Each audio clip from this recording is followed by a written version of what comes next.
സാമ്പത്തിക പ്രതിസന്ധി നേരിടുന്ന ജല അതോറിറ്റി വരുമാനം ലക്ഷ്യമിട്ട് കുപ്പിവെള്ളത്തിന്റെ വാണിജ്യ മേഖലയിലേക്ക് കടക്കുകയാണ്. വർഷങ്ങളായി പ്രയത്നിക്കുന്ന സ്വപ്ന പദ്ധതി യാഥാർത്ഥ്യമാക്കുന്നത് 14.5 കോടി രൂപ മുടക്കിയാണ്. നിർമ്മാണം വേഗത്തിൽ പുരോഗമിക്കുന്ന അരുവിക്കരയിലെ പ്ലാന്റിൽ നിന്ന് 3 മാസത്തിനകം കുപ്പിവെള്ളം വിപണിയിലെത്തിക്കാനാണ് പരിശ്രമം. 1/2 ലിറ്റർ, 1 ലിറ്റർ, 2 ലിറ്റർ, 20 ലിറ്റർ കുപ്പികളിൽ ജല അതോറിറ്റിയുടെ കുപ്പിവെള്ളം ജനങ്ങളിലെത്തും. വിപണിയിൽ നിലവിലുള്ള ബ്രാൻഡുകളിൽ നിന്ന് വേറിട്ട ഡിസൈനോടെ മലയാളി തനിമയുള്ള ബ്രാൻഡ് നാമത്തിൽ പുറത്തിറങ്ങും. വർക്ക്സ് എല്ലാം ഓൾമോസ്റ്റ് തീർന്നു. ഇപ്പോൾ പ്ലാന്റ് ആൻഡ് മെഷീനറി ഇൻസ്റ്റാൾ ചെയ്യുന്ന ഒരു സ്റ്റേജിലാണ്. അത് എത്തിക്കൊണ്ടിരിക്കുകയാണ്. നമ്മൾ കൊമേഴ്ഷ്യൽ വെഞ്ചർ തന്നെയായിരിക്കും. മണിക്കൂറിൽ 7200 ലിറ്റർ ജലം കുപ്പികളിലാക്കാൻ ശേഷിയുള്ള പ്ലാന്റാണ് സജ്ജീകരിക്കുന്നത്.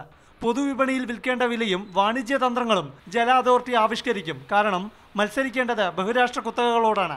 യുണീക്ക് മോഡലിൽ ബോട്ടിൽ ഡിസൈൻ ചെയ്ത് ലേബലിംഗ് എല്ലാം വളരെ യുണീക്ക് പ്രൊഡക്റ്റ് ആയിട്ടാണ് ഇത് പുറത്തേക്ക് ഇറക്കുന്നത്. പേരിലേക്ക് എത്തിയിട്ടില്ല. കുറച്ച് പേരുകൾ ഇങ്ങനെ ഒരു കൺസിഡറേഷനാണ്. ഫൈനലായിട്ട് എത്തിയിട്ടില്ല. പേരെടുക്കാത്ത ബ്രാൻഡുകൾ പോലും വിപണിയിൽ പിടിച്ചു നിൽക്കുമ്പോൾ ജല അതോറിറ്റിയുടെ കുപ്പിവെള്ളത്തിന് വിശ്വാസ്യതയേറും. കുപ്പിവെള്ള വിപണിയിൽ ഇറങ്ങുമ്പോൾ നേരിടേണ്ടി വരുന്നത് കോളയും പെപ്സിയും അടക്കമുള്ള ബഹുരാഷ്ട്ര കുത്തകകളെയാണ്.